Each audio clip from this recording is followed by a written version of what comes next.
நாங்கள் அமெரிக்காவுக்கு சென்றது அமெரிக்காவினுடைய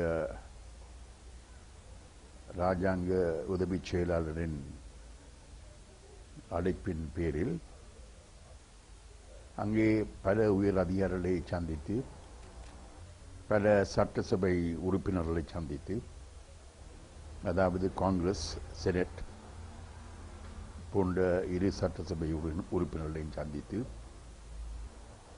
பல மனித உரிமை நிறுவனங்களை சந்தித்து பல சிவில் அமைப்புகளின் பிரதிநிதிகளை சந்தித்து தற்போது இலங்கையில் நிலவி வரும்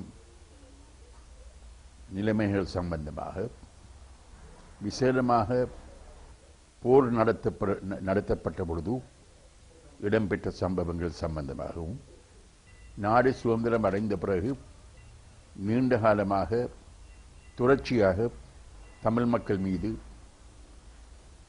கட்டவிழ்த்து விடப்பட்ட வன்முறைகள் சம்பந்தமாகவும், இலங்கை தீவில் தமிழ் மக்களுடைய பிரச்சனைக்கு ஒரு நிரந்தரமான முடிவு காணப்படாவிட்டால் இதற்கு பிறகும் வன்முறை தொடரக்கூடிய நிலைமைகள் சம்பந்தமாகவும், யுத்தத்தால் குடிபெயர்ந்த லட்சக்கணக்கான தமிழ் மக்களுடைய மீள்குடியமர்வு, புனர்வாழ்வு, வீடு வசதி, தொழில் வாய்ப்பு, ஏனைய அத்தியாவசிய தேவைகள் இவற்றை நிறைவேற்றுவதில் தற்போது இருந்து வருகின்ற தாமதங்கள், சுணக்கங்கள், அரசாங்கத்தினுடைய ஆர்வமற்ற நிலைமைகள், அதே சமயத்தில் தற்போது இலங்கையில் வடகிழக்கில் நடைபெறுகின்ற அதிகரித்த இராணுவமயமாக்கல், புதிய இராணுவ முகாம்கள் அமைத்தல், இராணுவத்தினருக்கு செய்யப்படுகின்ற வதிவிட ஒழுங்குகள், இராணுவ தேவைகளுக்காக சுவீகரிக்கப்படுகின்ற காணிகள், அபிவிருத்தி என்ற போர்வையில் காணிகள் எடுக்கப்பட்டு அந்த காணிகள் தனிப்பட்ட முறையில் பெரும்பான்மை இனத்தவர்களுக்கு வழங்கப்படுகின்ற விடயம் சம்பந்தமாகவும், பல இடங்களில் நமது மக்கள் தமது சொந்த இடங்களுக்கு திரும்பி வாழ்க்கையை ஆரம்பிக்கவோ அல்லது தமது தொழிலை ஆரம்பிக்கவோ முடியாமல் இருக்கின்ற நிலைமையும், இவ்விதமான பல காணிகளில் ஒன்றில் இராணுவம் அவற்றை கையாண்டு வருவதையும் அல்லது பெரும்பான்மை இனத்தவர்கள் அந்த காணிகளில் தற்போது இருக்கின்ற காரணத்தின் நிமித்தம் நமது மக்கள் திரும்ப முடியாத நிலைமையும், பெரும்பான்மை இனத்தவர்களுக்கு விவசாயம் சம்பந்தமாகவும் கடத்தொழில் சம்பந்தமாகவும் அரசாங்கத்தால் வழிவகை செய்து கொடுப்பதை பற்றியும், தமிழர்களுடைய உறுத்துகளை மீறி அந்த வழிவகையில் செய்யப்படுகின்ற விடயம் சம்பந்தமாகவும், வடகிழக்கில் உள்ள இன வீதாசாரத்தை மாற்றி கூடுதலாக பெரும்பான்மை இனத்தினுடைய பிரசன்னத்தை பிரதிபலிக்கக்கூடிய வகையில் அரசாங்கம் திட்டமிட்டு செயல்பட்டு வருகின்ற விடயங்களை பற்றியும், மொழி ரீதியாகவும் கலாச்சார ரீதியாகவும் வடகிழக்கினுடைய தோற்றத்தை மாற்றியமைப்பதற்கு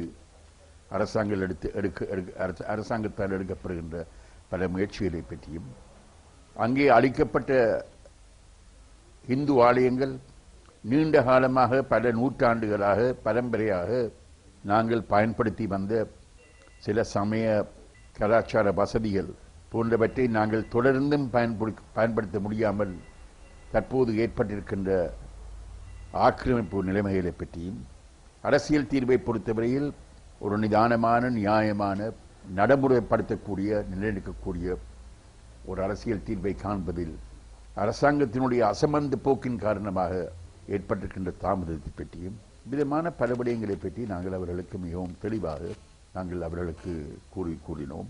நாங்கள் சொன்னதை அவர்கள் மிகவும் கவனமாக செவிமடுத்துக் கொண்டார்கள். எங்களுடைய பயணம் ஒரு மிகவும் பிரயோசனம் மிக்க பயணமாக அமைந்தது என்று நான் கருதுகின்றேன். நாங்கள் வாஷிங்டனில் ராஜாங்க அமைச்சில் உள்ள உயரதிகாரிகளை சந்தித்தது மாத்திரமல்ல, இங்கே நான் முன்கூறிய பிரகாரம் சட்டசபையைச் சேர்ந்தவர்களையும் நாங்கள் சந்தித்தோம், வேறு பலரையும் நாங்கள் சந்தித்தோம்.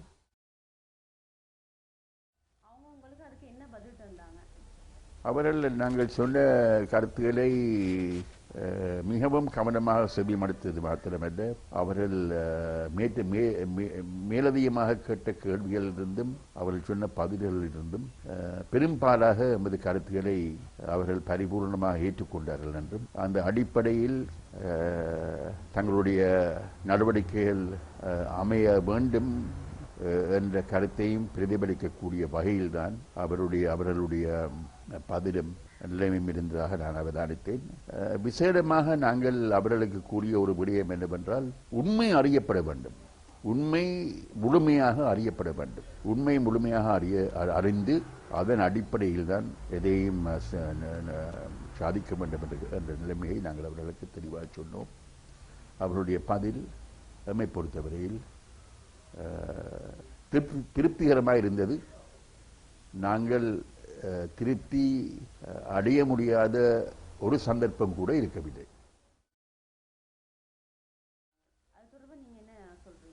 அதை பற்றி நான் அதிகம் பேச விரும்பவில்லை. அது அவர்களுடைய கருத்து. இன்றைக்கு இலங்கையில் ஒரு பிரச்சனை இருக்கின்றது. அந்த பிரச்சனை தமிழ் மக்களுடைய பிரச்சனை. இந்த பிரச்சனை சம்பந்தமாக அரசாங்க பிரதிநிதிகள் உலகத்துக்கு எல்லா நாடுகளுக்கும் செல்லுகின்றார்கள், அரசாங்கத்திய கருத்தை கூறுகின்றார்கள். நாங்கள் தமிழ் மக்களால் ஜனநாயக ரீதியாக தெரிவு செய்யப்பட்டு உண்மையான பிரதிநிதிகள். அந்த அடிப்படையில் உலகத்தில் எந்த இடத்துக்கும் சென்று எமது மக்கள் சார்பில் எமது மக்களுடைய நிலைமையை விளக்க வேண்டிய ஒரு கடமைப்பாடு எமக்கு இருக்கின்றது. அந்த கடமையிலிருந்து நாங்கள் தவற முடியாது. அந்த கடமையை நாங்கள் நிறைவேற்ற வரும். அந்த கடமையை நாங்கள் நிறைவேற்றுவோம். மற்றவர்கள் தங்களுடைய குறுகிய மனப்பான்மையின் அடிப்படையில் சில கருத்துக்களை கூறுகின்றார்கள் என்ற காரணத்திற்காக நமது கடமையில் எவ்விதமான தவறும் ஏற்பட முடியாது.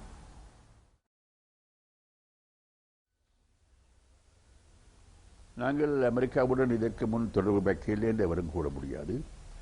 அமெரிக்காவுக்கு நாங்கள் இது விடயம் சம்பந்தமாக நாங்கள் செல்லவில்லை, வேறு விடயங்கள் சம்பந்தமாக நாங்கள் சென்றிருக்கின்றோம். அந்த சந்தர்ப்பங்களில் நாங்கள் சந்திக்கக்கூடியவர்களை சந்தித்திருக்கின்றோம். இந்தியா எங்களுடைய அயல் நாடு. நீண்ட காலமாக எமது கர்மத்தில் அக்கறை காட்டிய ஒரு நாடு. அந்த வகையில் நாங்கள் கூடுதலாக இந்தியாவுக்கு செல்வது பலமை, அதை மறப்பதற்கில்லை. ஆனால் நாங்கள் அமெரிக்காவுக்கு செல்கின்றோம் என்ற விடயத்தை நாங்கள் இந்தியாவுக்கு கூறியிருந்தோம், அவர்களுக்கு தெரியும். நாங்கள் அமெரிக்காவில் நடந்த விடயங்களை பற்றியும் நாங்கள் இந்தியாவுக்கு நாங்கள் கூறியிருக்கின்றோம். இந்தியாவும் அமெரிக்காவும் ஒன்றாக சேர்ந்து இந்த கர்மத்தில் செயல்பட வேண்டும் என்பது நமது விருப்பம். அவர்கள் தற்போது நமது விடயத்தில் கருத்துக்களை பரிமாறி ஒற்றுமையுடன் செயல்படுகின்றார்கள் என்பதுதான் நமது அவதானிப்பு. அதனால் நாங்கள் அமெரிக்காவுக்கு சென்ற காரணத்தின் நிமித்தம் இந்தியாவை பொறுத்தவரையில் எதுவும் கருத்து வேறுபாடோ அல்லது எதுவும் மாற்றம் இருக்குமோ என்று எவரும் நினைக்க வேண்டிய தேவையில்லை. நாங்கள் இரண்டு நாடுகளோடையும் ஏனைய சர்வதேச சமூகத்தோடையும் நாங்கள் சேர்ந்து நமது மக்களுடைய துயரங்களை தீர்ப்பதற்கு நாங்கள் செயல்படுவோம். புலம்பெயர்ந்த மக்களை நாங்கள் பெரிய அளவில் நாங்கள் சந்தித்தோம். நாங்கள் வாஷிங்டனில் நமது புலம்பெயர்ந்த மக்களை சந்தித்தோம். நாங்கள் டொரண்டோவில் நமது மக்களை ஒரு நாள் ஐயப்பன் கோவில் மண்டபத்தில் ஒரு பெரிய கூட்டம் நடைபெற்றது. மண்டபம் நிரம்பி மக்கள் பெரும் அளவில் வந்திருந்தார்கள். அன்றிரவு ஒரு விருந்து உபசாரம் நடைபெற்றது. அதில் மிகவும் கூடுதலான மக்கள் வந்திருந்தார்கள். அதே விதமாக ஐக்கிய ராஜ்யத்திலும் கூட ஒரு மதிய போசன விருந்தில் ஒரு பெரிய மண்டபத்தில் மிகவும் கூடுதலான மக்கள் வந்திருந்தார்கள், எமது புலம்பெயர்ந்த மக்கள். இன்று இங்கத்திய நிலைமைகளை பற்றி நாங்கள் அவர்களுக்கு தெளிவாக கூறினோம். அவர்களும் சில கேள்விகளை கேட்டார்கள். அந்த கேள்விகளுக்கும் நாங்கள் பதில் சொன்னோம். எங்களுடைய தற்போதைய போக்கில் மிகவும் கூடுதலான மக்கள் அதை ஏற்றுக்கொள்கிறார்கள். நாங்கள் நிதானமாக செயல்பட்டு ஒரு நியாயமான நமது மக்களுடைய நீண்டகால அபிலாஷைகளுக்கு ஒரு தீர்வை காணக்கூடிய வகையில் ஒரு நிலைநிற்கக்கூடிய நடைமுறைப்படுத்தக்கூடிய ஒரு அரசியல் தீர்வை காண வேண்டியது இன்றைய ஒரு அத்தியாவசிய தேவை என்ற கருத்தை அவர்களில் மிகவும் கூடுதலான மக்கள் ஏற்றுக்கொண்டார்கள் என்பதுதான் என்னுடைய கணிப்பு.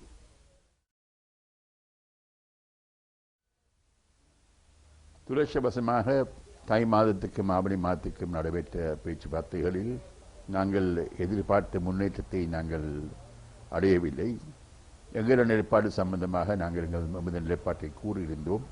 ஆனால் அரசாங்கத்தின் நிலைப்பாடு சம்பந்தமாக எமக்கு ஒன்றும் கூறப்படவில்லை. ஆவணி மாதத்தில் மீண்டும் பேச்சுவார்த்தை நடத்துவதற்கு அரசாங்கத்தின் நிலைப்பாடு நமக்கு அறிவிக்கப்படும் வரையில் நாங்கள் அதை நிறுத்தி வைத்த காரணத்தின் நிமித்தம் ஜனாதிபதிக்கு மேற்கும் நடைபெற்ற சந்திப்பை தொடர்ந்து பேச்சுவார்த்தை மீண்டும் ஆரம்பிக்கப்பட்டிருக்கின்றது.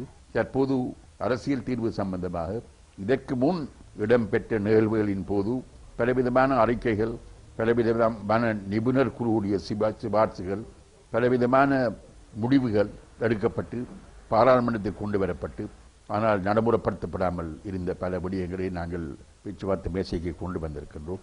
அந்த தஸ்தாவேஜுகள், அந்த அறிக்கைகள், அந்த சிபார்சுகள், அந்த முடிவுகள் தற்போது பேச்சுவார்த்தை மேசைக்கு கொண்டு வரப்பட்டிருக்கின்றது. கடைசியான அந்த கூட்டத்தில் 16ஆம் தேதி நாங்கள் பேச வேண்டிய விடயங்களை பற்றி நாங்கள் ஒரு பட்டியல் தயாரித்திருக்கின்றோம். என்னென்ன விடயங்கள் பேசப்பட வேண்டும் என்பது சம்பந்தமாக ஒரு பட்டியலை நாங்கள் தயாரித்திருக்கின்றோம். அதை நான் விவரமாக கூற வேண்டிய தேவையில்லை.